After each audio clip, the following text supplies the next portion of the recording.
Hola, mi nombre es Juliana, hago parte de un proyecto que busca mejorar la vida marina a partir del Objetivo de Desarrollo Sostenible número 14. En esta presentación plantearemos cómo un problema puede convertirse en una solución para las comunidades más vulnerables. Este objetivo nos habla de la gran importancia del océano. Este es el impulsor de muchos sistemas mundiales, regula el tiempo, el clima, los litorales, además de producir gran parte del oxígeno que se libera anualmente y de ser el hábitat de muchos seres vivos. A pesar de su gran importancia, es notable el deterioro continuo que hay, especialmente en las zonas costeras, debido a la contaminación y acidificación de las aguas. Esto es muy grave porque los océanos sirven como la mayor fuente de proteínas del mundo. Más de 3.000 millones de personas dependen de este como fuente principal de proteínas. A nivel mundial, el valor de mercado de recursos marítimos costeros y la industria se estima en 3 billones por año, o alrededor del 5% del PIB mundial. Además, la mala gestión del mercado marino provoca la sobrepesca. La pérdida de beneficios económicos del sector pesquero se estima en unos 50.000 millones de dólares anuales. El programa de las Naciones Unidas para el Medio Ambiente estima que el impacto económico acumulado de las malas prácticas de gestión de los océanos asciende por lo menos a 200.000 millones de dólares al año. Ahora hablaremos de unas cifras muy importantes que fueron extraídas de la página oficial de la ONU. Los océanos cubren las tres cuartas partes de la superficie de la Tierra, contienen el 97% del agua del planeta. Los subsidios a la pesca están contribuyendo al rápido agotamiento de muchas especies y están impidiendo los esfuerzos para salvar y restaurar la pesca mundial y los empleos asociados a esta, causando que la pesca oceánica genere 50.000 millones de dólares menos de lo que podrían producir. Los océanos contienen casi 200.000 especies identificadas, pero las cifras reales pueden aumentar a millones. Además, absorben alrededor del 30% del dióxido de carbono producido por los humanos, amortiguando los impactos del calentamiento global. En lo que respecta a los arrecifes de coral, un 20% de los mismos ha sido destruido y no se observan perspectivas de recuperación. Aproximadamente el 24% de los arrecifes restantes está en peligro inminente de desaparición por presiones humanas y un 26% está en riesgo de desaparición a más largo plazo. Algunas de las metas más importantes de este objetivo son: de aquí al 2030, aumentar los beneficios económicos que pequeños estados insulares en desarrollo y los países menos adelantados obtienen del uso sostenible de los recursos marinos, en particular mediante la gestión sostenible de la pesca, la agricultura y el turismo. Prohibir ciertas formas de subvenciones a la pesca que contribuyen a la sobrecapacidad y la pesca excesiva. Eliminar las subvenciones que contribuyen a la pesca ilegal, no declarada y no reglamentada, y abstenerse de introducir nuevas subvenciones de esta índole. Aumentar los conocimientos científicos, desarrollar la capacidad de investigación y transferir la tecnología marítima. Facilitar el acceso de los pescadores artesanales a los recursos marinos y los mercados. Y por último, mejorar la conversación y el uso sostenible de los océanos y sus recursos aplicando el derecho internacional reflejado en la Convención de las Naciones Unidas sobre el Derecho del Mar. Entonces, ¿por qué es tan importante el cuidado del océano? Como se nombró anteriormente, estos proporcionan recursos naturales fundamentales como alimentos, incluso se extraen algunas medicinas de allí. El océano fue uno de los más grandes aliados para combatir la pandemia, pues de este lugar se sacaron algunas medicinas. También se extraen biocombustibles y otros subproductos. Contribuye a la descomposición molecular y a la eliminación de los desechos de contaminación, y sus ecosistemas costeros actúan como amortiguadores para reducir daños causados por las tormentas. Mantener la salud de los océanos ayuda a la adaptación al cambio climático y la mitigación de sus efectos adversos, además de reducir la pobreza, pues las comunidades costeras que dependen de este, como de la pesca, de algunas otras actividades que se realizan en estos sitios, se ven ampliamente beneficiadas.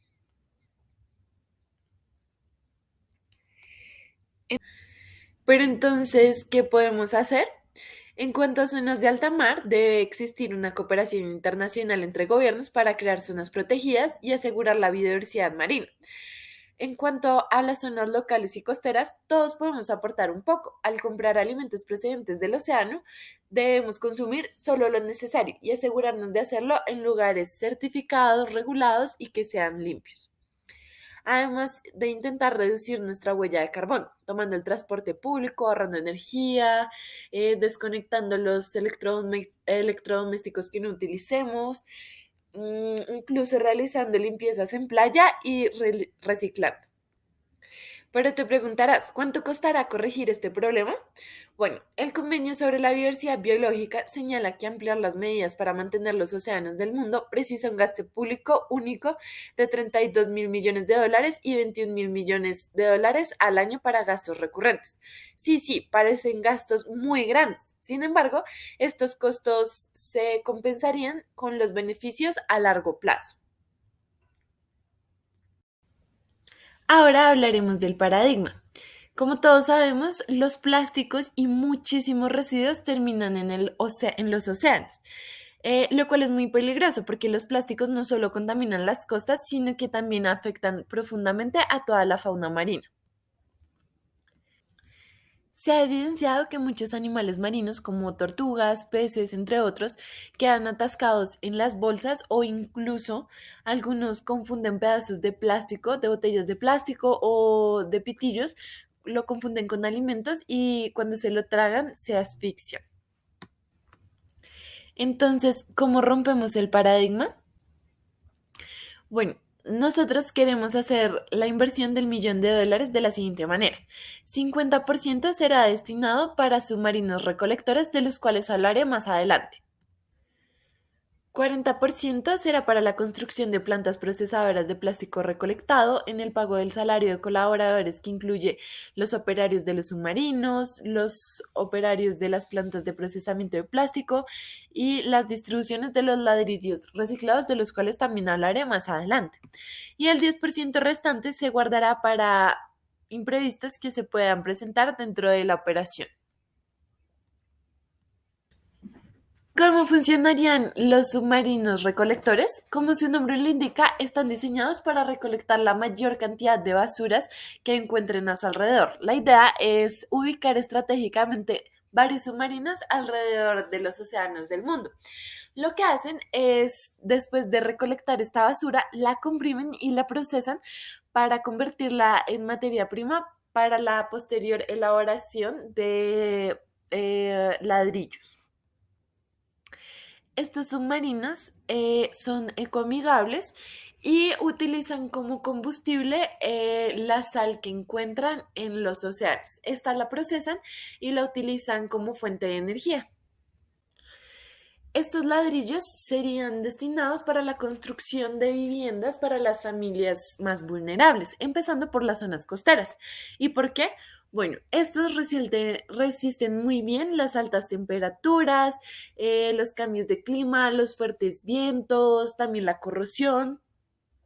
Además, presentan una estética muy amigable que hace que la casa, hace que parezca que la casa está construida con ladrillos normales. ¿Y cuál es la diferencia de estos ladrillos con los ecoladrillos que últimamente están muy de moda? Ahora existen muchas campañas que lo que hacen es cogen las botellas y las llenan de plástico y como que lo empujan para comprimirlo y que quede pues más duro este ladrillo. Bueno, nuestros ladrillos son mucho más duraderos y mucho más resistentes, por lo que las familias que utilicen las casas con las que estos estén construidos, em, no tendrán que preocuparse porque la casa tenga un daño, porque algo le vaya a pasar, porque estos son muchísimo más resistentes y bueno, la durabilidad de estos es muchísimo más larga. Además, pues como ya lo dijimos, pues resiste muchísimo los fuertes vientos, entre otras cosas. Por otro lado, también las familias podrán verse beneficiadas porque las plantas en las que se procesen estos plásticos para generar la materia prima generarán muchísimos empleos. ¿Y para qué centrarse tanto en la reutilización del plástico? Resulta que 13 millones de toneladas de residuos de este material llegan a los mares del mundo. El proceso de descomposición químico de este puede tardar alrededor de 150 años, o eso es lo que se estima, pues el plástico fue creado en los 70 y algunas personas dicen que deberían pasar 150 años, otros 200, otros 500 años. Eh, pues aún no ha pasado el tiempo suficiente para asegurar un periodo exacto en el que este se degrade. Actualmente existen muchas alternativas al plástico, como las bolsas biodegradables, o hay algunas que al contacto con el agua se disuelven, otras que se vuelven comida para peces, pero creemos que esta no es una solución definitiva, porque muchas veces cuando las personas los compran o los utilizan, no saben cuál es el propósito de este o no saben cómo se utiliza, cómo hacer un uso correcto de este. Entonces, pues en la mayoría de casos no terminan los sistemas adecuados de compostaje, por lo que se pierde todos los beneficios que podría tener al utilizarlas, como se expuso en esta presentación. Espero que este proyecto sea de su gran interés y muchísimas gracias por su atención.